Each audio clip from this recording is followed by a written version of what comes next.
The biggest asset crash in US history is now underway. We're going to see nearly $25 trillion of wealth annihilated across the housing market and the stock market over the next several years, which is going to create once-in-a-lifetime buying opportunities for those of you that are preparing and saving your money. Because right now, the combined value of the housing and the stock market is nearly 280% of GDP in America. That's the highest level of all time. This asset bubble has already started to crash, so you all need to be putting yourselves in the right position to take advantage of it, which I'm going to show you how to do in this video. But first, you all need to understand how we got here. How did asset prices get so high, and when is the bottom going to be? Well, to answer that question, it starts and ends with the Federal Reserve. Because over the last 20 years, the US Federal Reserve has artificially lowered interest rates and thus stimulated asset prices across the stock market, across the housing market, across the crypto market. And to really get a sense of how artificial this stimulation is, I want you to take a look at the last 40 years of interest rates in America, the overnight federal funds rate, which the Federal Reserve sets every FOMC meeting. You can see that right now we're around 1.5%, soon to go higher with Jerome Powell set to hike rates in the next couple of weeks. But what you can see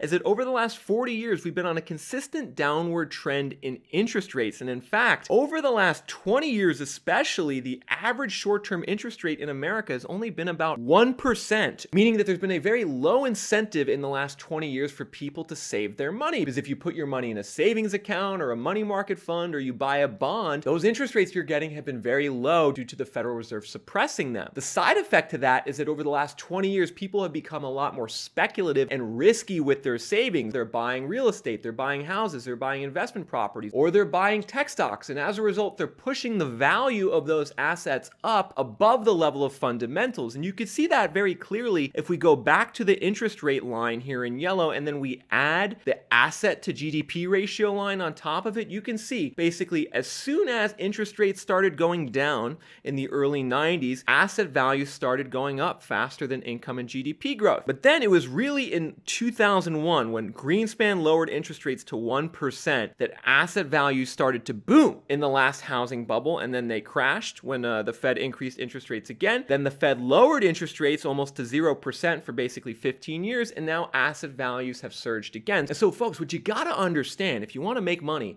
off the situation that's occurring right now is that the asset prices in the housing market and the stock market today, they aren't based off fundamentals. They're not actually based on the underlying economy or people's incomes. They're based off the fact that interest rates have been artificially suppressed, and as a result, it's incentivized people to speculate in asset markets. Now, that was all well and good for 20 years when inflation was low, but now that inflation is surging to a 40-year high, we just registered over 9% year-over-year inflation growth. That means that the Federal Reserve is now having to get serious about fighting inflation, which means increases in interest rates. It means quantitative tightening. It means that the massive 20-year bubble is coming to an end, and that we're going to see roughly $25 trillion of wealth annihilated over the next several years. Let me show you how I get to those figures so you can understand really what's going on. Currently, the US housing market is valued at over $41 trillion according to the Federal Reserve Board of Governors. That's nearly double the previous peak that occurred in 2006 in the last bubble. I believe what we're going to see if the Federal Reserve continues tightening monetary policy and they continue increasing interest rates, we're going to see the housing value decline down to $26 trillion. Utterly massive 35% correction nationally. That would bring values back down to their 2017-2018 levels. Meanwhile, the value of publicly traded companies and stocks that households in America own exceeds $27 trillion right now. I believe we're going to see the stock market decline by $10 trillion in value. That 38% decline would bring values back down to 2015-2016 levels. So you need to be all saving your money. Save as much money as possible going forward, everyone, because these buying opportunities are going to be a once-in-a-generation occurrence, everyone. It doesn't happen every decade or even every several decades that we see the level of the asset bubble that we have right now in the economy, the housing market, and the stock market. 280% of GDP. That's never happened before. And most notably, folks, asset prices today are 3 times higher than they were in the 1970s during the last bout of inflation we had, which is a very key point to understand. A lot of people think that maybe buying a house is a good idea right now because we have 40-year high inflation, because the basic narrative says this, that housing is a good hedge for inflation. inflation. But folks, that's only true if housing is at a fundamentally supported value. If it is, it can grow with the level of inflation. But if not, if housing is already expensive, it's going to mean that the higher interest rates associated with inflation are going to crash the housing market going forward. And of course, crash the stock market as well. Because one thing we do know is back in the 1970s, during that inflation era, the stock market did terribly. From 1970 to 1980, the S&P 500 did not grow. That was a horrible time to be investing in equities. So I think both of these asset classes are going to get smacked around by inflation. And the Fed, to fight this inflation, is going to keep increasing interest rates. Right now, the short-term interest rate, the overnight rate Fed funds, is 1.5% heading into the next FOMC meeting later this month. Betting markets are predicting a potentially 75 basis point hike for the next meeting. Other people think it's going to be 100%, but the average has the Fed funds rate going to 2.3%. And then you can see in successive meetings and months, the short-term interest rate is projected by financial betting markets and the CME Fed Watch Tool to go all the way up to 3.5% in February of 2023. So there's a strong likelihood that at least for the next 6 to 7 months,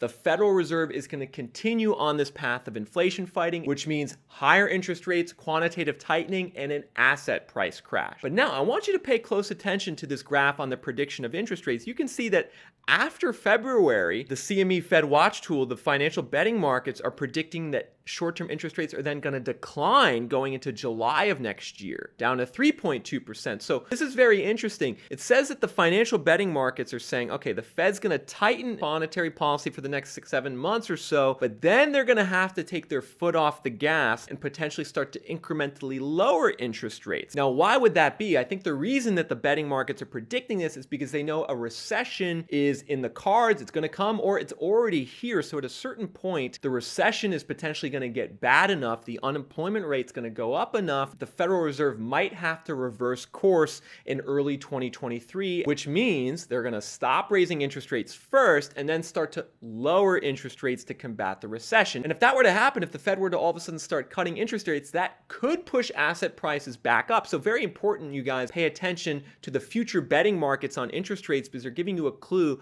about what the Fed is going to do. But really, the metric that I'm looking at in terms of predicting what the Fed's going to do, predicting where the economy is going to go, so you can better capitalize on these buying opportunities that are coming, is comparing the inflation rate to the unemployment rate. Because these are ultimately the two metrics that the Federal Reserve is looking at to influence their monetary policy decisions. Right now, the inflation rate is 9% year over year. It's at a 40-year high, while the unemployment rate's only 3.6%. So inflation is way higher than unemployment. And folks, that's something that's never happened really in the last 40 years. If we take this graph back all the way to 1983, you can see that normally it's the opposite. Normally the blue line, the unemployment rate, is above the orange line, inflation. So we're in uncharted territory here. And ultimately what this means that as long as inflation is significantly higher than unemployment rate, the Federal Reserve is going to hike interest rates, tighten the money supply, and crash asset prices, creating once-in-a-generation buying opportunities for those of you out there who've been saving your money and stacking cash. What you need to watch out for into the future is that inevitably, I think, over the next year, we'll start to see inflation go down, and then we'll see the unemployment rate not just go up a little bit, we'll see the unemployment rate shoot up at a certain point. It'll go from 3.6% to 4%, and then all the way to something like 6 or 7%. And that point all of a sudden will be when the economic cycle shifts. Like, it'll be very obvious at that point we're in a deep recession. And the Fed will then say, okay, I'm going to prioritize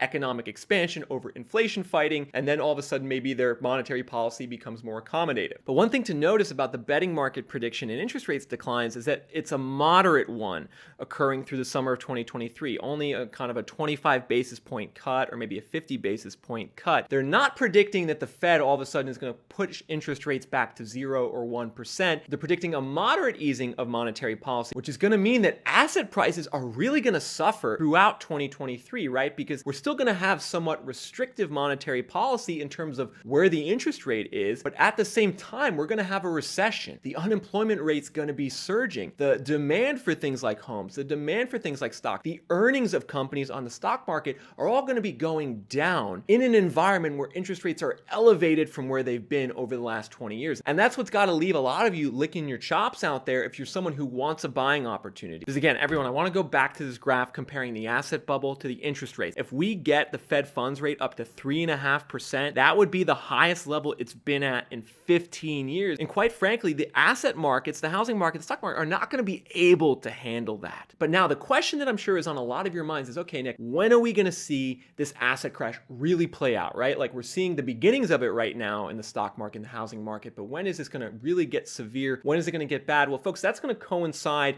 with when the recession gets really bad, because everything we've seen in asset markets so far is kind of an introduction. It's part one to the story, right? Part two is going to be when that unemployment rate really starts shooting up. And in a subsequent video, I'm going to discuss timing on this more. Like, when is this really going to hit? When should you start targeting for your savings to be invested into the downturn so you can take advantage of these generational buying opportunities? Hit the subscribe button if you want to see that content going forward. Also, make sure you hit the join button if you're someone who's really interested in the housing market. I have a lot of exclusive housing market data for my channel members who pay $5 a month by hitting the join button.